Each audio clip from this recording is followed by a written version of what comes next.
نہ مسجد کے ذمہ دار کر سکتے ہیں، نہ شہر کے لوگ کر سکتے ہیں، وہ ہم کچھ نہیں کر سکتے ہیں۔ جو دے گا وہ اللہ تبارک و تعالیٰ دے گا۔ ہم اللہ کی بارگاہ میں بس اس کے حق، ان کے لیے حق میں یہ دعا کرتے ہیں، اللہ آپ نے اپنی کتاب کے لیے جو اعزاز و اکرام کا وعدہ فرمایا ہے، بس آپ اپنے شایان شان اپنے اس مخلص بندے کو اپنی کتاب کے طفیل میں وہ بدلہ عطا فرمائیں۔ ہم یہ دعا کرتے ہیں حضرت کے لیے خاص طور پہ۔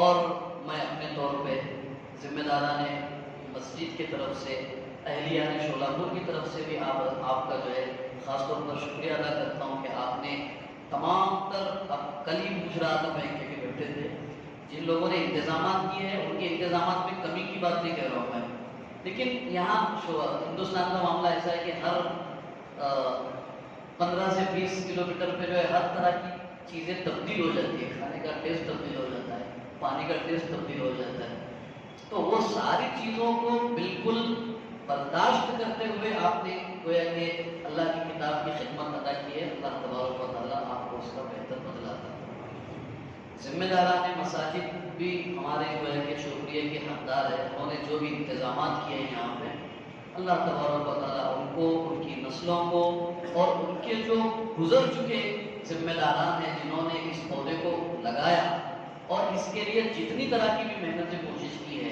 اللہ تبارک و تعالیٰ ان کو بھی اپنے شایان شان بدلہ عطا فرمائے۔ اللہ تبارک و تعالیٰ تمام کی ہماری